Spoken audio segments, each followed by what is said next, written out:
Hai, Assalamualaikum warahmatullahi wabarakatuh. Selamat datang ke channel SK Studio, yang mana pada hari ini saya akan kongsikan berkenaan dengan satu daripada brand Rough Power, iaitu Power Delivery Pioneer 20,000 mAh 60W Portable Charger 2-port Power Bank.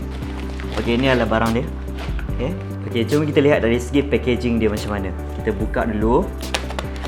Kebanyakan packaging daripada Rough Power ni memang agak baik sebenarnya. Dia ada macam ni kan, dia punya seal luar yang cantik ni. Okey. Oh, kecil je. Okay, dalam ni dia bagi macam warranty punya card. Okey. Apa-apa. Okey. Kecil je barang dia. Okey. Kecil je barang dia. Okey, kita buka. Tengok apa dekat dalam. Okey. Apa yang datang bersama dengan kotak ni hanyalah power bank. Okey. Ada user guide juga, dia bagi warranty card. Dia bagi juga kita USB Type-C to USB Type-C punya kabel. Okey. Jadi kabel yang melibatkan USB Type-C ni sekarang agak pricey lah. Jadi kalau dia bagi ni kira baiklah untuk kita.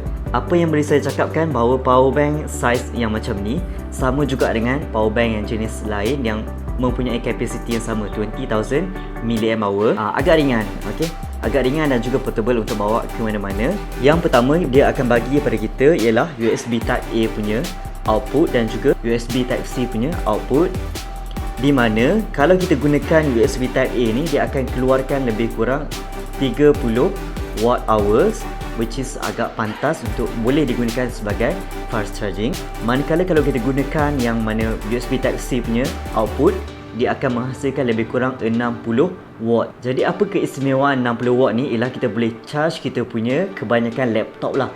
Contoh saya gunakan MacBook, saya boleh charge MacBook bersama-sama bila saya buat kerja di luar. Sangat portable dan juga senang untuk kita lah kan. Kita bukan sentiasa kita nak bawa charging port kan. So kita ada benda ni kita boleh gunakan dengan senang lah. Okay, lampu ni melambat, lampu ni indikator lah berapa kapasiti yang ada pada power bank kita. Untuk charge kita punya power bank ni, kita boleh menggunakan USB Type-C yang ada ni. Okay, satu input saja bila kita nak charge, dan mungkin mengambil masa lebih kurang 2 ke 3 jam lah untuk kita nak charge power bank ni daripada kosong sehinggalah penuh. Untuk MacBook Pro kita boleh charge sebanyak sekali daripada kosong sehinggalah penuh. Untuk phone lebih kurang 3 ke 4 kali. Untuk iPad ataupun tablet boleh sekurang-kurangnya 2 kali. Setakat itu saja sharing saya berkenaan dengan power bank ni. Diharapkan mungkin anda juga perlu untuk memilikinya untuk membantu kita dalam produktiviti ataupun memudahkan urusan kerja. Semoga bertemu lagi pada video yang akan datang. Stay safe, stay at home. Bye bye.